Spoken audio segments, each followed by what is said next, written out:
Success जान के YouTube channel में आपका स्वागत है। दोस्तों, आज हम पढ़ेंगे यूपी टेट के लिए 30 बहुत ही महत्वपूर्ण सवाल जो कि प्रीवियस ईयर पेपर के कॉन्सेप्ट पर आधारित है। तो पहला सवाल देखिए, कोई धन साधारण ब्याज की दर से 8 वर्ष में 2 गुना हो जाता है तो 4 गुना होने में कितना समय लगेगा। तो दोस्तों, इसका फॉर्मूला है T1/T2 बराबर N1 - 1 N2 - 1। तो T1 T2 समय हो गया और N1 क्या हो गया, गुना, कितने गुना हो रहा है।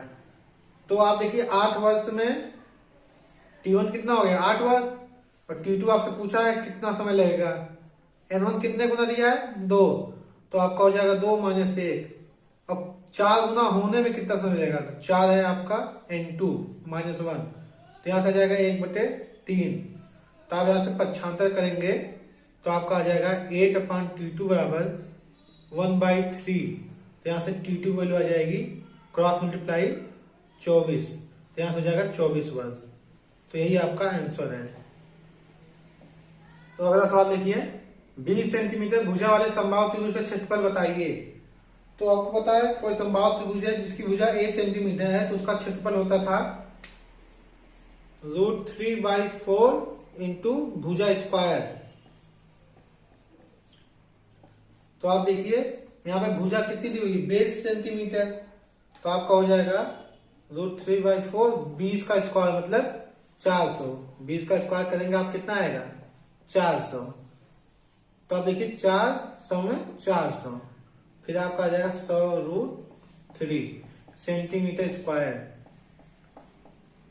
क्षेत्रफल हमेशा किस में आता है, हमेशा सेंटीमीटर स्क्वायर में आएगा, क्योंकि ये दो भुजा का प्रोडक्ट गुणनफल होगा ना। तो एक भुजा सेंटीमीटर में, दूसरी भुजा भी सेंटीमीटर में, तो आपका हमेशा सेंटीमीटर स्क्वायर में आएगा। अगला सवाल देखिए, ए तथा बी की आयु का अनुपात 6:5 है तथा उनकी आयु का योग 44 वर्ष है, तो 8 वर्ष बाद उनकी आयु का अनुपात होगा। तो आप देखिए इसको, इसने दिया जो आयु का अनुपात है 6:5 है और आयु का योग 44 है। तो आप देखिए अनुपात का योग करिए 11, तो 11 यूनिट की वैल्यू कितनी दे दी है 44 वर्ष। तो 1 यूनिट की वैल्यू 4 वर्ष और दिया 6:5 में, मतलब 6 यूनिट तो 5 यूनिट, तो 6 यूनिट की वैल्यू कितनी हो जाएगी 6 × 24 वर्ष और 5 यूनिट की 4 × 20 वर्ष। तो जो उनका आयु था वो 24 और 20 वर्ष था। 8 वर्ष बाद कितना हो जाएगा, तो 8 वर्ष बाद ये कितना हो जाएगा 32 और ये कितना हो जाएगा 28। तो उनका जो 8 वर्ष बाद जो उनकी आयु होगी वो 32 और 28 होगी। तो इनका अनुपात पूछा तो अनुपात ले लीजिए, तो 4 × 32, 4 × 7 = 28, तो आपको उत्तर जाएगा 8:7। यही आपका आंसर है। ये तो ट्रिक से हो गया। अगर आपको बेसिक्स भी देखना है तो बेसिक्स भी वही लगेगा टाइम।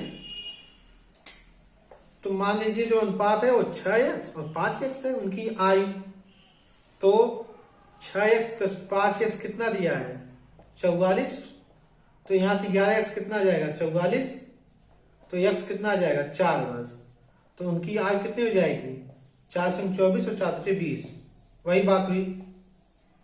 यहाँ फिर आप देखिए 8 वर्ष बाद इनकी आयु हो जाएगी 32 और 28। तो दोनों लगभग सेम ही तरीका है, जो आपको अच्छा लगे।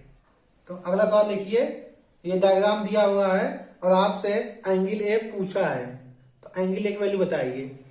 तो आप देखिए इसे कैसे सॉल्व करेंगे। तो आप सबसे पहले देखिए त्रिभुज BCD में, तो आप देखिए त्रिभुज के अंतःकोणों का योग 180 होता है, तो x + y + 108 बराबर 180। तो यहां से x + y की वैल्यू कितनी आ जाएगी 72 डिग्री।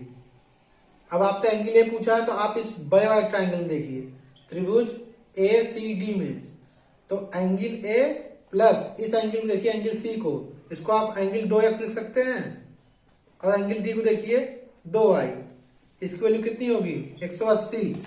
तो यहां से एंगल ए प्लस 2 कॉमन ले लीजिए, बचेगा x + y, ये दिया 180। x + y हम पहले निकाल चुके हैं 72 का दूना करिए तो कितना हो जाएगा 144 और दिया 180। तो यहां से 180 में 144 घटाइए तो एंगल ए आ जाएगा 180 - 144। तो आप इसको घटाएंगे तो आ जाएगा 36 डिग्री। यही आपका आंसर है। तो एंगल ए वैल्यू कितनी हो जाएगी 36 डिग्री। तो अगला सवाल देखिए, एक आयता पार्क 45 मीटर लंबा और 30 मीटर चौड़ा है। पार्क के बाद चारों ओर 2.5 मीटर चौड़ा रास्ता बना है तो रास्ते का क्षेत्रफल बताइए। तो अब देखिए सवाल कर रहा है, कोई आयताकार पार्क है जो कि 45 मीटर लंबा और 30 मीटर चौड़ा है। अब सवाल कर रहा है कि पार्क के बाद 2.5 मीटर चौड़ा रास्ता बना है। इसका मतलब जो है ये इस पार्क के बाहर ऐसे ऐसे 2.5 मीटर का ये जो डिस्टेंस होगी 2.5 मीटर, इधर भी 2.5 मीटर।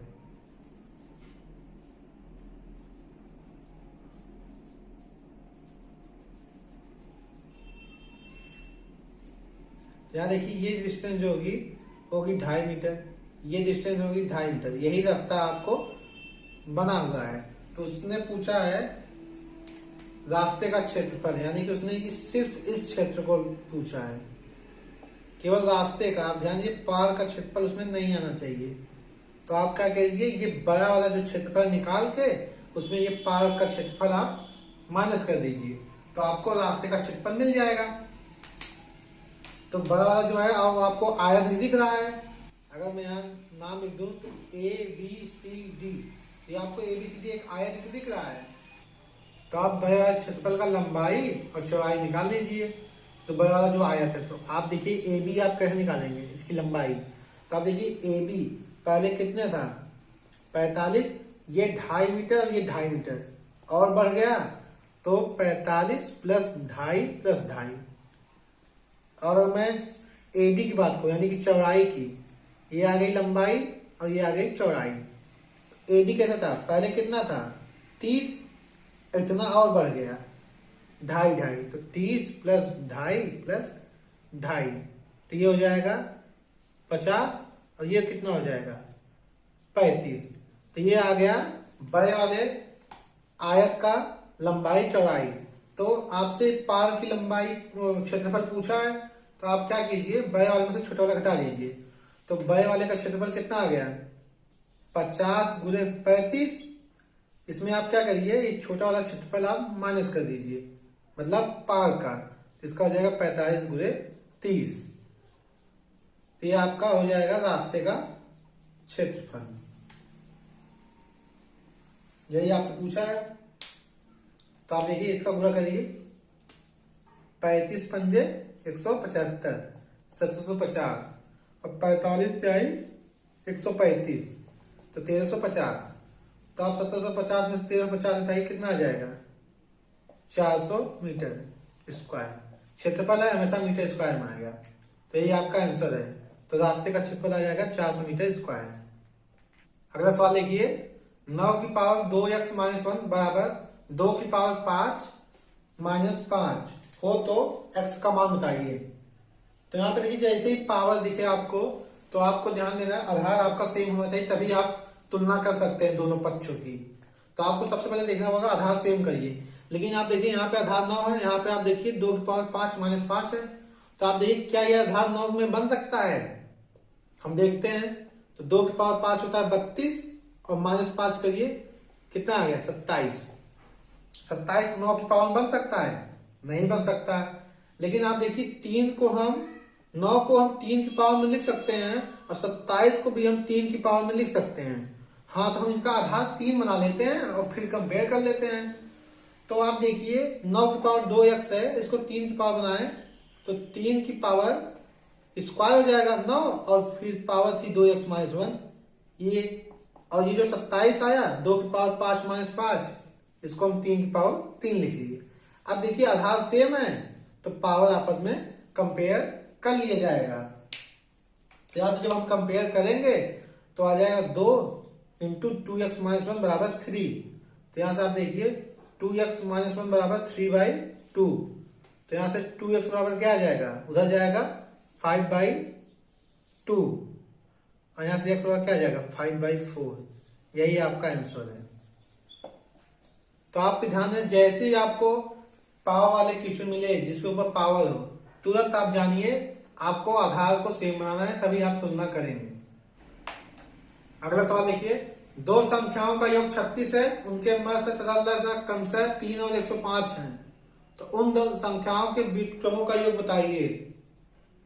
तो इसका आंसर जो होगा वो होगा 36 संख्याओं का योग जो है उसका आप क्या करिए, लस और मस से भाग दे दीजिए। तो 3 गुणे 105, ये इसका ट्रिक है।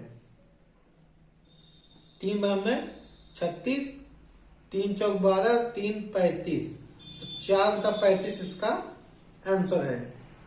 ये ट्रिक हो गया, लेकिन आप इसका कॉन्सेप्ट समझते रहिए ऐसा क्यों करते हैं। मान लीजिए दो संख्याएं x और y है, तो पूछा है इन दो संख्याओं के व्युत्क्रमों का योग। तो संख्याओं का व्युत्क्रम कर दीजिए और योग ले लीजिए, तो यही आपका आएगा। अब आप क्या करिए, लस लीजिए, ऊपर हो जाएगा y plus x upon x into y. अब आप देखिए ऊपर आ गया संख्याओं का योग जो कि 36 है, और नीचे क्या है, x इंटू वाई यानी कि संख्याओं का गुणनफल। तो आपको एक प्रॉपर्टी पता होगी कि लस गुणे मस बराबर पहली संख्या गुणे दूसरी संख्या। तो दो संख्या x y है, तो x गुणे y बराबर क्या हो जाएगा, लस गुणे मस है। तो इसलिए x y स्थान पे हम क्या लिख देते हैं, लस गुणे मस है। तो इसलिए ट्रिक है, ऐसे ही ये ट्रिक आया है।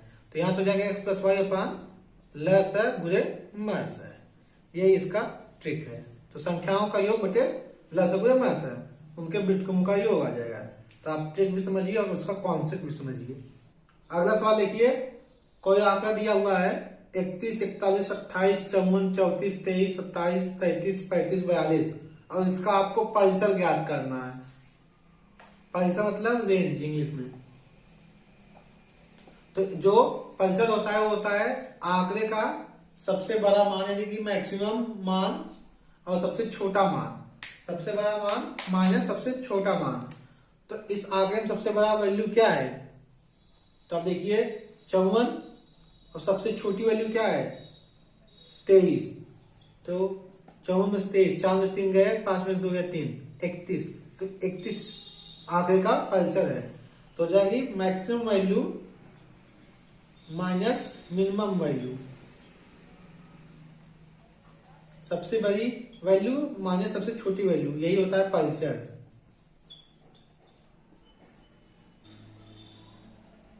अगला सवाल देखिए, संख्या 350 को 20% बढ़ाकर पुनः 20% कम कर दिया, तो अंततः वृद्धि और कमी प्रतिशत बताइए। तो इसका आप फॉर्मूला जानते होंगे, x plus y plus x y by 100। तो अगर वृद्धि हो रही है तो प्लस साइन के साथ और कमी हो रही है तो माइनस साइन के साथ। तो 20% बढ़ाया गया तो प्लस 20, फिर 20% कम किया गया तो माइनस 20, फिर प्लस 20 इंटू माइनस 20 बटे 100। तो ये प्लस 20 माइनस 20 कैंसिल, तो आ जाएगा 20 गुणे 20 माइनस 400 बटे 100, ऐसा जाएगा माइनस 4%। माइनस क्या होता है, कमी। तो कितनी कमी होगी, 4% की कमी हो जाएगी। तो आपको ये फॉर्मूला याद होना चाहिए, ये हमेशा परसेंट में बताता है। ये फॉर्मूला जो उत्तर आता है वो परसेंट में आता है। अगला सवाल देखिए, पाई है एक विषम भिन्न, एक सम भिन्न, एक अभाज्य संख्या, एक अपरिमेय संख्या। तो आप यह बात ध्यान दीजिए, टेट में ऐसे सवाल भी पूछे गए हैं कि पाई क्या है। तो पाई हमेशा आप ध्यान दीजिए एक अपरिमेय संख्या है। अपरिमेय संख्या मतलब p बाई क्यू के रूप में हम नहीं लिख सकते, क्यू को 0 नहीं होना चाहिए। तो हम जिसको p बाई क्यू के रूप में नहीं लिख सकते उसको हम अपरिमेय संख्या बोलते हैं। दूसरा पूछा गया था टेट में एक बार कि सबसे छोटी अभाज्य संख्या क्या है।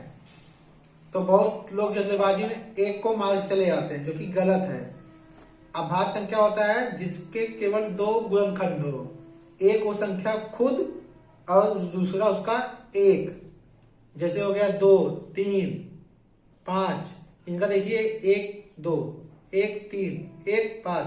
तो एक इनका गुणनखंड खुद हो गए और एक हो गया एक खुद। तो आप ध्यान दीजिए, हमेशा ध्यान दीजिए, सबसे छोटी अभाज्य संख्या 2 है और पूछे सबसे छोटी समअभाज्य संख्या, वो भी आपका 2 ही है। अगला सवाल देखिए, 65 और 117 का मान अगर 65 इंटू एम माइनस 117 के रूप में लिखें तो एम का मान बताइए। यानी कि जो 65 और 117 का मान था उसको हम इस रूप में लिख दिए। तो m का मान पूछा, तो सबसे पहले देखिए 65 और 117 का मसा कितना होगा। तो आप देखिए 13 पच्चीस 65, 13 9 117, तो आपका आ गया 13। तो 13 और 65 का मसा 117 का मसा 13, तो 65 गुणे m माइनस 117 जो है यही मसा है। अब यही असली मसा कितना है 13, तो यही 13 के इक्वल होगा। तो यहां से आप 65 गुणे m उधर ले जाइए तो कितना हो जाएगा 130। तो m बराबर कितना आ जाएगा 65 दूनी 130, 2। तो 2 आपका आंसर है। तो अगला सवाल देखिए 5.47 गुणे 5.47 माइनस 4.53 गुणे 4.53। तो आप देखिए ए स्क्वायर माइनस बी स्क्वायर का फॉर्मूला बन रहा है। तो इसको हम गुणनखंड कर लेते हैं, ए प्लस बी गुणे ए माइनस बी। तो आप ए प्लस करिए और ए प्लस बी और ए माइनस बी करिए। तो 4.53 प्लस 5.47 ए प्लस बी हो गया इंटू ए माइनस बी, 5.47 माइनस 4.53 ये हो गया ए माइनस बी। और नीचे क्या 0.94। तो यहाँ से आप देखिए इसको आप करेंगे तो यहाँ से हो जाएगा 5 4 11, यहाँ से हो जाएगा 5 4 9 1 10 गुणे। अब यहाँ से देखिए आप 7 में से 3 गया 4 और यहाँ से उधार आया 14 में से 5 गया 9 और यहाँ से 0 में से गया 0, तो 0.94 नीचे क्या है 0.94, ये कैंसिल हो जाएगा। तो आपका बचेगा केवल 10, यही आपका आंसर है। तो इसको जो हम सरल करेंगे तो आपका उत्तर आ जाएगा ए आपका ऑप्शन सही है। अगला सवाल देखिए x plus 1 by y equal to 1 comma y plus 1 by z equal to 1, तो z प्लस 1 बाई एक्स का मान बताइए। तो ये एक साइकिल दिख रही है तो इसका मान भी 1 ही होना चाहिए, लेकिन हम इसको देख लेते हैं कैसे सॉल्व करेंगे। तो आपको निकालना है z प्लस 1 बाई एक्स का मान। तो हम 1 बाई एक्स निकाल लेते हैं और z निकाल लेते हैं, इनको ऐड कर देते हैं। तो यहाँ पे आप देखिए 1 बाई एक्स निकाल लेगा हम, तो यहाँ हो जाएगा x बराबर 1 माइनस 1 बाई वाई, यहाँ से हो जाएगा y माइनस 1 अपान वाई, और 1 बाई एक्स निकाल लें तो हो जाएगा y अपान वाई माइनस 1। इस इक्वेशन से हम z निकाल लेते हैं, तो 1 बाई जेड को y को उस साइड ले जाइए, तो 1 बाई जेड इक्वल टू हो जाएगा 1 माइनस वाई। तो z बराबर क्या हो जाएगा 1 अपान 1 माइनस वाई। अब z पता चल गया हमको, 1 बाई एक्स पता चल गया। अब इनको हम ऐड कर देते हैं। जब ऐड करेंगे तो z प्लस 1 बाई एक्स, तो z की वैल्यू थी 1 अपान 1 माइनस वाई और 1 बाई एक्स की वैल्यू थी y अपान वाई माइनस 1। यहाँ देखिए यहाँ पे y माइनस 1 है, यहाँ पे 1 माइनस वाई है। अगर हम माइनस कॉमन लेंगे तो ऊपर चला जाएगा और नीचे बचेगा y माइनस 1। तो यहाँ जाएगा minus 1 upon y minus 1 plus Y upon y minus 1। तो आप देखिए हर समान है तो अंश आपस में जुड़ जाएंगे। तो minus 1 plus Y upon y minus 1, तो देखिए ऊपर नीचे समान है तो कैंसिल हो जाएगा, बचेगा 1। तो आप देखिए इसका आंसर कितना आ जाएगा 1 ही आपका आंसर है। अगला सवाल देखिए x plus y plus z बराबर 0, तो x plus y y plus z z plus x बटे एक्स वाई जेड का मान बताइए। तो आपको देखिए इसमें छोटा सा कॉन्सेप्ट है। तो आपको पता है x plus y plus z को 0 है, तो अगर हम x प्लस वाई को रिप्लेस करें तो हम x प्लस वाई को माइनस जेड से रिप्लेस कर सकते हैं। जेड को उस साइड ले आए तो माइनस जेड। अच्छा इसी प्रकार y प्लस जेड को किससे रिप्लेस कर सकते हैं माइनस एक्स से, और जेड प्लस एक्स को माइनस वाई से। नीचे क्या है एक्स वाई जेड, तो माइनस गुणे माइनस तो क्या आएगा माइनस एक्स वाई जेड बटे एक्स वाई जेड। यहाँ से कैंसिल हो जाएगा, बचेगा क्या -1। यही आपका आंसर है। तो सवाल देख कर आप डरिए मत, उसमें एक छोटा सा कॉन्सेप्ट ही लग रहा होगा, तभी वो सवाल दिया है। अगला सवाल देखिए 10 सेंटीमीटर व्यास वाले वृत्त की परिधि क्या होगी। पाई को दिया है 3.14। तो आप देखिए जो वृत्त की परिधि होती है उसका फॉर्मूला है 2 पाई r।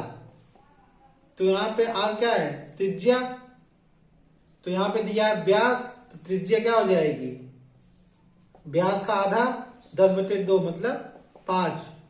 तो यहाँ पे आप रखिए 2, पाई की वैल्यू 3.14, आर की वैल्यू त्रिज्या की वैल्यू 5, तो 5 दूनी 10 गुणे 3.14।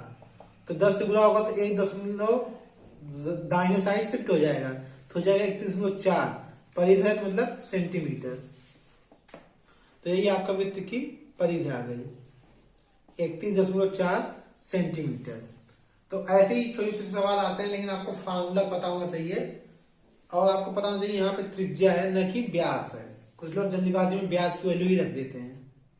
अगला सवाल देखिए, एक गोलार्ध का आयतन 18 पाई सेंटीमीटर क्यूब है तो इसकी त्रिज्या होगी। तो ध्यान दीजिए, गोले का आयतन होता है 4/3 पाई आर क्यूब, इसमें दिया गोलार्ध का। तो गोलार्ध का जो आयतन होता है, अगर आर इसकी त्रिज्या है तो गोलार्ध का आयतन होता है 2/3 पाई आर क्यूब। अगर गोला होता, ये आधा गोला बात कर रहा है, तो 4/3 पाई आर क्यूब होता। गोलार्ध की बात कर रहा है तो आयतन आधा हो जाएगा 2/3 पाई आर क्यूब। अब इसके लिए दिया है 18 पाई, तो पाई से पाई कैंसिल और 2 से 18 कैंसिल, 2 2 18। तो यहाँ पे आर क्यूब की वैल्यू आ जाएगी 3 उधर जाएगा, हो जाएगा 27। 27 को हम लिख सकते हैं 3 का क्यूब, तो यहाँ से आर की वैल्यू आ जाएगी 3, तो 3 सेंटीमीटर। तो इसकी त्रिज्या आ जाएगी 3 सेंटीमीटर। अगर इसका व्यास पूछ लिया होता तो व्यास हो जाता है दुगुना 6 सेंटीमीटर।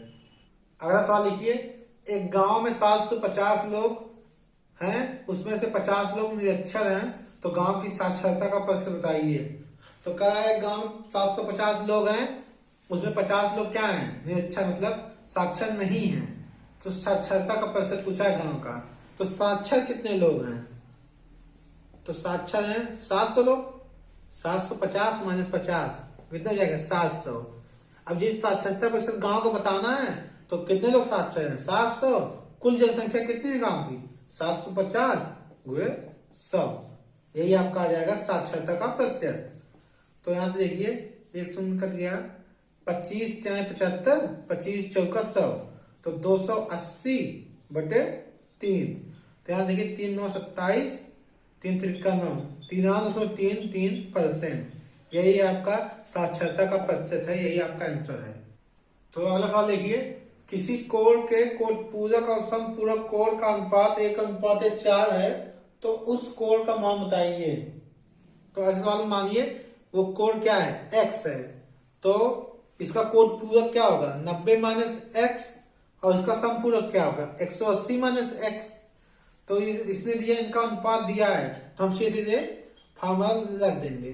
तो अनुपात दिया है, तो हमारा अनुपात ये आया, और सवाल में दिया 1:4, तो यही 1:4 के इक्वल होगा। अब आप क्रॉस मल्टीप्लाई कर लीजिए, तो यहां से होगा 360 - 4x बराबर 180 - x।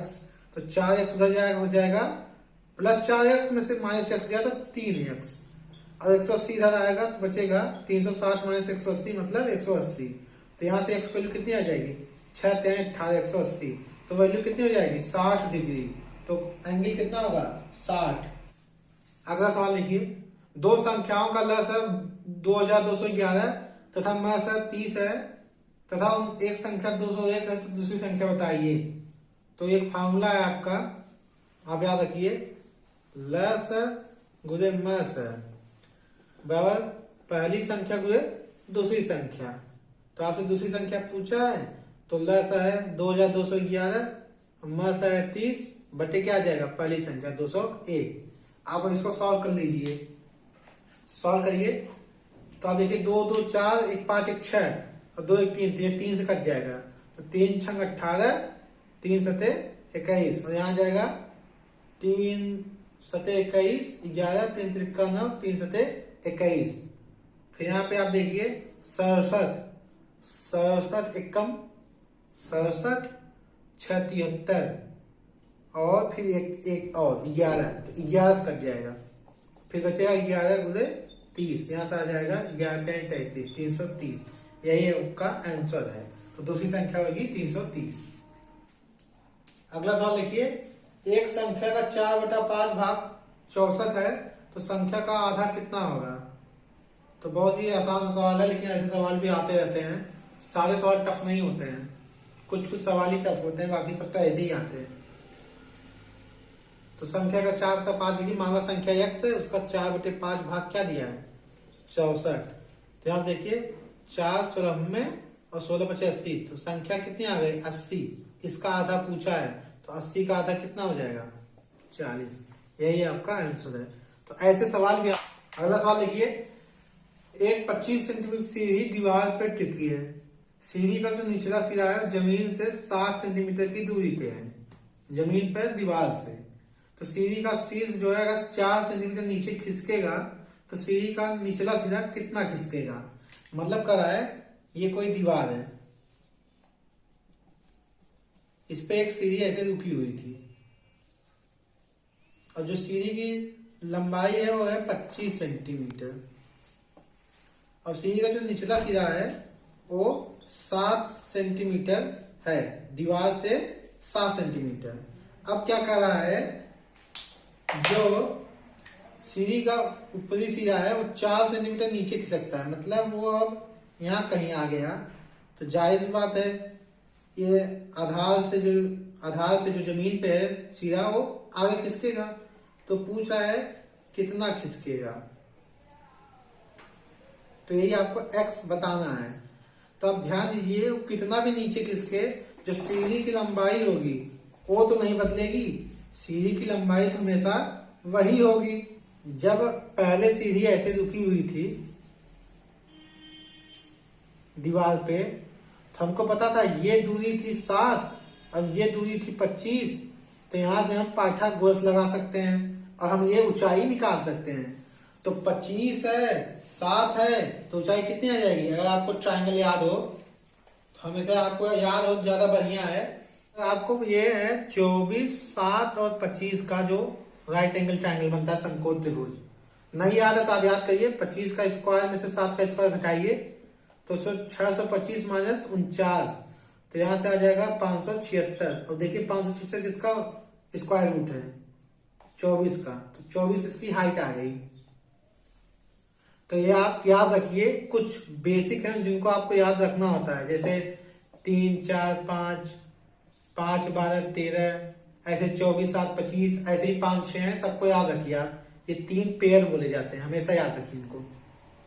नहीं आता तो आप पाइथागोरस लगा के आपको थोड़ा टाइम लगेगा लेकिन निकल आएगा सब। तो आपको हाइट पता चल गई। तो ये दूरी जो थी वो थी 24। अब क्या कर रहा है कि 4 सेंटीमीटर नीचे खसका। जब 4 सेंटीमीटर नीचे खसका तो जो नई दूरी होगी वो 24 में से तो नीचे आएगा। तो अब कितना बचा 20 और ये दूरी थी 7, तो हम पूरी दूरी को मान लेते हैं y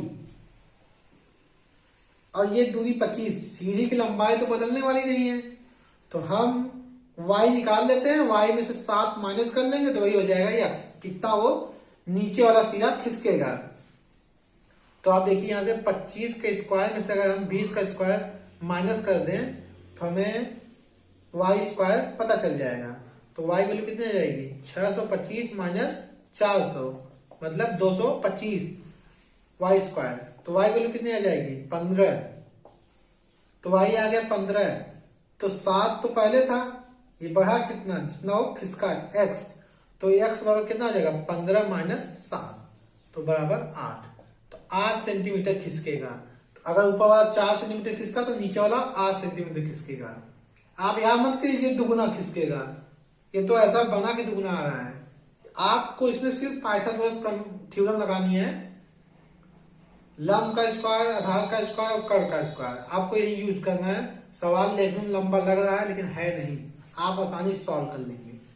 अगला सवाल देखिए, वह छोटी से छोटी संख्या बताइए जिसे 8 9 12 15 से भाग देने पर हर दशा में शेष 1 बचे। तो आप देखिए जब शेष हमेशा सेम बचे तो इसका आप याद रखिए, इनका लसागु ले लीजिए और उसमें 1 ऐड कर दीजिए जो शेष आए। तो 8 9 12 15 का लसागु और प्लस शेष 1। तो 8 9 12 15 का लसागु लीजिए कितना आ जाएगा। तो यहां से आप देखिए इनका लसागु लीजिएगा, आप चाहे ट्रिक्स लीजिए चाहे आप जैसे लीजिए, इसका आ जाएगा 360 और प्लस 1 कितना आ जाएगा 361, इसका आंसर है। तो 361 ऐसा संख्या है सबसे छोटी संख्या जिसे 8, 9, 12, 15 से भाग देंगे तो शेष हमेशा एक ही आएगा। आप भाग देके चेक कर सकते हैं। तो देखिए अगला सवाल, 2.52 के ऊपर बार को भिन्न में बदलने पर अंश तथा हर का योगफल है। तो दोस्तों इसमें आपको भिन्न में बदलना ही मेन सवाल है, बाकी आप योग तो निकाल ही लेंगे। तो देखिए आप इसको कैसे बदलेंगे। तो 2.52 है, तो आपको ट्रिक याद हो अगर, तो आप एक बार पूरी संख्या लिख लीजिए दशमलव और बार के बिना। उसमें से आप माइनस वो करिए कि जो संख्या बिना बार की हो। उसके बाद नीचे जितनी संख्याओं पे बार हो उतनी बार 9 लिख लीजिए। तो आप देखिए 250/99, यही आपका भिन्न आ गया। लेकिन इसमें पूछा है अंश था हर का योगफल, तो 250 प्लस 99 का योगफल तो आ जाएगा 349। यही आपका आंसर है। तो देखिए अगला सवाल, कोई मशीन 7% की हानि पर 837 रुपए में बेची जा रही है, तो उसका क्रय मूल्य बताइए। मतलब सवाल कर रहा है कि कोई मशीन थी, उसको 7% हानि पे बेचा तो 837 रुपए में बेचा, तो क्रय मूल्य कितना था। तो माना क्रय मूल्य जो भी था एक्स था, तो एक्स का 93/100। ध्यान समझिए, तो यानी कि जो मशीन क्रय मूल्य का 93% था वही 837 के इक्वल था। यही आप कॉन्सेप्ट समझिए। 7, 3, 10, 7, 18, 9, 3, 12, यानी कि योग 3 से कट जाएगा, तो 3 तिरकन 3 एकम 3। यहां से देखिए 3 दूनी 6, 23, 3 7 21, 23, 3 9 27, 279। फिर यहां से आप देखिए 31, और फिर यहां देखिए 31 दामा 310, 31 9, तो ये कट जाएगा। तो यहां से एक्स बराबर कितना आ जाएगा 900 रुपए। तो ये आपका आंसर है। तो आप ध्यान दीजिए क्रय मूल्य का 93%, क्योंकि 7% की हानि में बेचा तो 100% क्रय मूल्य था। 7% की हानि में बेचा तो कितना बचा, 93% वैल्यू पे बेच दिया ना आपने, तो वही मैंने क्रय मूल्य का 93% ले लिया। तो देखिए अगला सवाल, रमेश, महेश, सुरेश किसी कार्य को क्रमशः 10, 15 और 6 दिन में करते हैं, तो तीनों मिलकर कितने दिन में कर लेंगे। तो आप देखिए इस सवाल को, तो यहाँ पे आप देखिए 3 तीर बना लीजिए सबसे पहले। तो 10, 15 और 6 लिख लीजिए, उनका एलसीएम ले लीजिए, इनका लस लीजिए। तो 10, 15, 6 का लस कितना आ जाएगा 90, 30। तो इनका जो लस आ जाएगा वो आ जाएगा 30। तो फिर आप क्या है 10 को 30 से भाग दीजिए, यहाँ आएगा 3।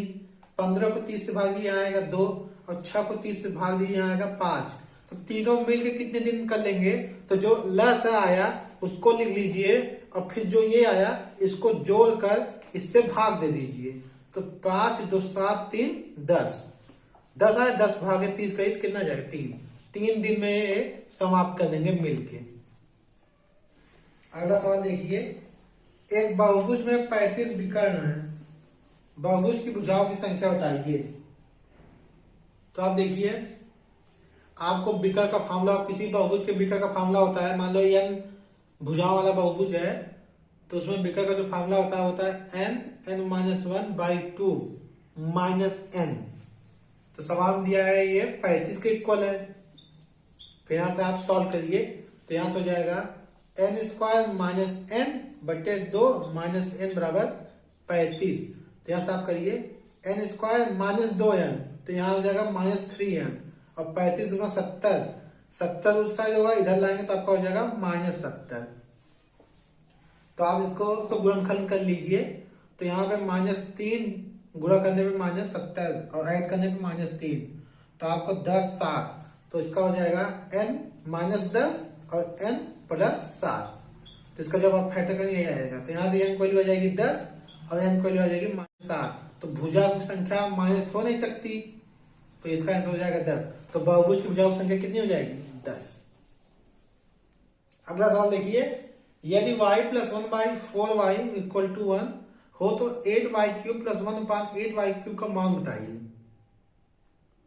तो लग रहा है क्यूब करना है, तो क्यूब आप करेंगे तो यहाँ हो जाएगा y³, यहाँ हो जाएगा 4 × 64 y³। लेकिन हमें चाहिए 8। तो हम यहाँ देख रहे हैं क्या 2y³ दिख रहा है और नीचे भी 2y³ दिख रहा है। तो हमने क्यों यहाँ 2y बना लें। तो हम क्या किए 2 से मल्टीप्लाई कर दिए। जब 2 से मल्टीप्लाई करेंगे तो हो जाएगा 2y और नीचे 2 से मल्टीप्लाई होगा, कैंसिल हो जाएगा, बचे क्या 1/2i, और 2 से मल्टीप्लाई होगा क्या बचेगा 2। तो आपका देखिए अब कुछ दिख रहा है, तो हम सीधे क्यूब कर देंगे।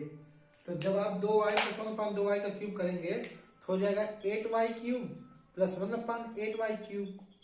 आप दोनों साइड क्यूब कर दीजिए,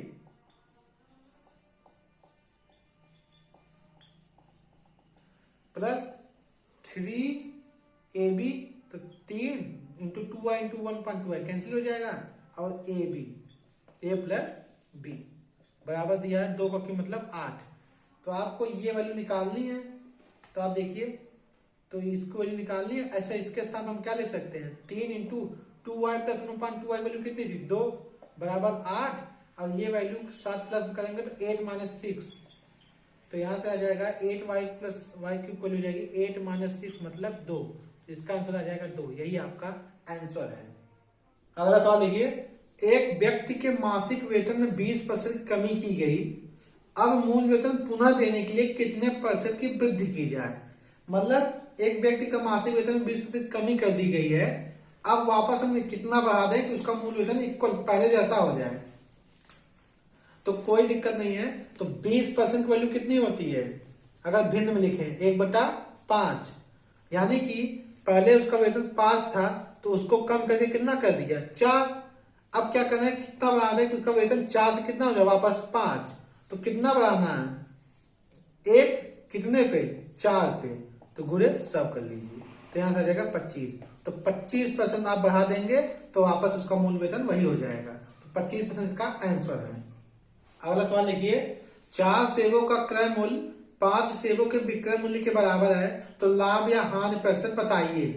तो दोस्तों आप देखिए, 4 सेबों का क्रय मूल्य 5 सेबों के विक्रय मूल्य बराबर है, तो साफ साफ दिख रहा है हमको लाभ तो हो ही नहीं सकता, हमेशा हानि होगा। तो आप देखिए कितने सेब का लॉस हो रहा है, हानि हो रहा है, एक सेब का, हर 5 सेब पे एक सेब का हमको नुकसान हो रहा है, तो गुणे सब कर लीजिए, तो यहां से कितना आ जाएगा 20%, यही आपका आंसर है। तो 20% का हानि होगा। अगला सवाल देखिए, सीमा 1 घंटे में किताब का 1/5 भाग पढ़ती है, यदि वह किताब को 2 सही 1/3 घंटे पढ़कर सो जाती है तो उसे किताब का कितना भाग शेष पढ़ना बचा है। तो ध्यान देखिए, 1 घंटे में 1/5 भाग पढ़ती है, तो 2 सही 1/3 घंटे में 3 6 7 7/3 घंटे में, तो 7/3 घंटे में कितना पढ़ेगी, तो 1/5 भाग 1 घंटे में, तो 7/3 घंटे में 7/3 भाग 7/15 भाग पढ़ लेगी, तो कितना बचेगा, तो 1 में से आप 7/15 घटा दीजिए, तो 15 में 7 गया 8/15 भाग आप उसका किताब का बचा है जिसे उसे पढ़ना है। अगला सवाल देखिए, 2003 का प्रथम दिन बुधवार है, तो 2005 का अंतिम दिन क्या होगा। तो आप देखिए 2003 ये एक लीप ईयर है, नहीं लीप ईयर है, ये लीप ईयर नहीं है, तो इसका जो प्रथम दिन होगा वही अंतिम दिन होगा। ये लीप ईयर नहीं है, तो इसका जो प्रथम दिन होगा वही अंतिम दिन होगा, वही अंतिम दिन भी बुधवार होगा। तो 2004 होगा, उसका प्रथम दिन क्या होगा, बृहस्पतिवार। 2003 बुधवार पे खत्म हो रहा है, तो 2004 बृहस्पतिवार से शुरू होगा, तो 2004 लीप ईयर है, बिल्कुल है, बिल्कुल लीप ईयर है। तो इसका अंतिम दिन क्या होगा, एक दिन आगे, तो इसका अंतिम दिन होगा शुक्रवार। तो 2005 होगा, जब 2004 शुक्रवार पे खत्म हो रहा है, तो 2005 का प्रथम दिन क्या होगा, शनिवार। भाई 2004 शुक्रवार पे खत्म हो रहा है, तो 2005 किस पे होगा, शनिवार से शुरू होगा, तो इसका अंतिम दिन, तो क्या 2005 लीप ईयर है, नहीं है, तो इसका अंतिम दिन भी शनिवार होगा। तो जो ध्यान दीजिएगा, जो लीप ईयर नहीं होते हैं उनका प्रथम दिन और अंतिम दिन सेम होता है, और जो लीप ईयर होते हैं उनका प्रथम दिन और जो अंतिम दिन होगा प्रथम दिन से एक दिन ज्यादा होगा, 1 प्लस करके होगा। जैसे बृहस्पति का 1 प्लस करिए तो शुक्रवार। अगला सवाल देखिए, 3/2, 4/3, 5/6, 9/7 में सबसे बड़ी भिन्न कौन सी है? तो आप देखिए, अगर इनका हल समान होता या इनका अंश समान होता तब तो आपस में हम तुलना कर लेते कि अगर हल समान है तो अंश जिसका सबसे बड़ा वही सबसे बड़ी भिन्न हो जाएगी। तो हम क्या करते हैं, इनके हल का लसा ले लेते हैं। तो 2, 3, 6, 7 का लसा लीजिए। तो 2, 3, 6, 6, 42। तो इनका आ जाएगा 6 से 42, 42 लस है। तो हम इनका हल 42 बना लेते हैं। तो 3/2 को अगर हम हल 42 बनाएंगे तो 21 से गुणा करेंगे, तो यहाँ भी 21 से गुणा करेंगे तो 21 क्या कितना हो जाएगा 63। ऐसे ही अगर हम 3 को 42 बनाएंगे तो 14 से गुणा करेंगे, तो ऊपर भी 14 से गुणा कर देंगे, 14 4 56। 6 को 42 बनाएंगे तो 7 से गुणा करेंगे, तो 7 5 35, 7 6 42। फिर 7 को 42 मतलब 6 से गुणा, जो 6 9 54 और 7 6 42। तो अब देखिए इनका हल सेम हो गया, तो जिसका अंश सबसे बड़ा वही सबसे बड़ी भिन्न हो जाएगी। तो सबसे बड़ा अंश किसका है? 63 का। यानी कि 3/2 है वो सबसे बड़ी भिन्न हो जाएगी। वैसे भी सवाल को आप दशमलव बदल के भी जल्दी से कर सकते थे। जैसे 3/2 है, इसको दशमलव बदलिए तो 1.5, 4/3 को दशमलव बदलिए 0.75, 6/5 बदलिए तो 6×48 0.8 के करीब आएगा। और 9/7 को अगर आप दशमलव बदलेंगे तो 7 एकम 7 और 7 2 बचा, 7 दूनी 14, 1.2 के करीब आएगा। तो आपको साफ साफ दिख रहा है इसमें सबसे बड़ी वैल्यू कौन सी? 1.5। तो सबसे बड़ी भिन्न कितनी हो जाएगी? 3/2। यही आपका आंसर है। अगला सवाल देखिए, कोई संख्या दिया है 3 1 x 5, कोई संख्या है, अगर 9 से विभाजित है तो x का मान बताइए। तो ये जो x है कोई संख्या होगी, वही आपको बताना है। तो आपको पता है 9 से विभाजित कौन होता है? जिसका सम 9 से विभाजित है। तो यानी कि 3 + 1 + x + 5 जो है ये 9 से विभाजित होना चाहिए। तो 5 3 8 1 9, 9 + x 9 से विभाजित होना चाहिए। तो अगर 9 + x 9 से विभाजित होगा तो जो x होगा वो हमेशा किसका मल्टीपल होगा? 9 का मल्टीपल होगा, तभी तो विभाजित होगा।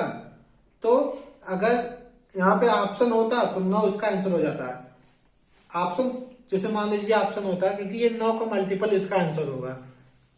जैसे 9 18 27, ये ऑप्शन पे डिपेंड करेगा ऑप्शन क्या है। अगर ऑप्शन होता 1 6 7 9 तो 9 इसका आंसर हो जाता।